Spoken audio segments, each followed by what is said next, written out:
অপরাধ, অশান্তি আর অস্থিরতার সন্নিহিত দেশ মিয়ানমার।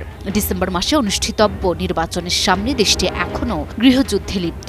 এই অস্থির পরিস্থিতিতে প্রশ্ন জেগেছে, যেখানে বন্দুকের শব্দের পাশাপাশি ভয় আর সন্দেহই বেশি, সেখানে আসলেই কি সম্ভব সুষ্ঠু নির্বাচন? তাই মিয়ানমারের জান্তা সরকার এসেছে একাধিক নির্বাচন আইন নিয়ে, যা বিরোধীদের সরব সমালোচনার মুখে ফেলেছে। এই নির্বাচনকে ইতিমধ্যেই বিরোধী দলগুলো বয়কটের ঘোষণা দিয়েছে।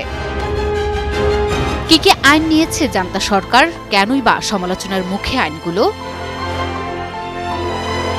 ভোট আসছে ডিসেম্বরে, কিন্তু তার আগেই মিয়ানমার রণক্ষেত্র। সামরিক ছায়ায় ঘেরা শহর ইয়াঙ্গুনে একের পর এক খুন হচ্ছে সেনা ঘনিষ্ঠরা। অবসরপ্রাপ্ত কর্মকর্তারাও রেহাই পাচ্ছেন না। দেশজুড়ে ছড়িয়ে পড়েছে আতঙ্ক, আর তার মাঝেই জান্তা সরকার বলছে নির্বাচন হবেই।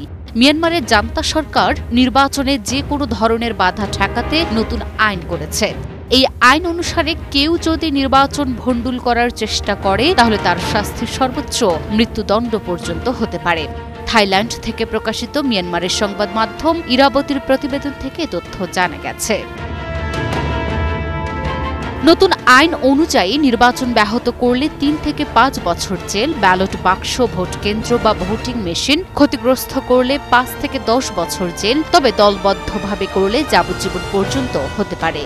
ভোটার প্রার্থী, নির্বাচন কর্মী বা কর্মকর্তাকে গুরুতর আঘাত করলে ১০ থেকে ২০ বছর জেল, এবং এসব অপরাধে কেউ মারা গেলে তার শাস্তি হবে মৃত্যুদণ্ড। জান্তা সরকারের দাবি, নতুন এই আইন শান্তিপূর্ণ ও সফল নির্বাচন নিশ্চিত করবে।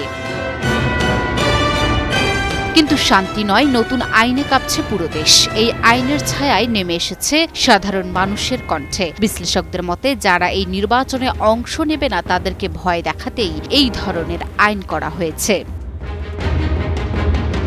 সমালোচকদের ভাষ্য, নতুন আইনটি ২০০৮ সালে সাবেক জান্তা নেতা থানসের আনা বিতর্কিত আইনের মতোই, যা জাতীয় কনভেনশন নিয়ে যে কোনো চ্যালেঞ্জ নিষিদ্ধ করেছিল।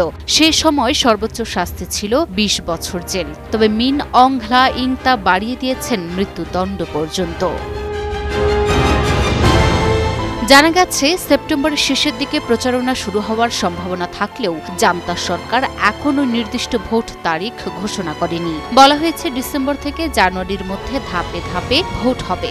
জান্তার এই নির্বাচনী পরিকল্পনাকে গণতান্ত্রিক রূপের আড়ালে সামরিক শাসন কায়েমের প্রচেষ্টা হিসেবে উল্লেখ করে এর সমালোচনা করেছে পশ্চিমা গণতান্ত্রিক দেশগুলো।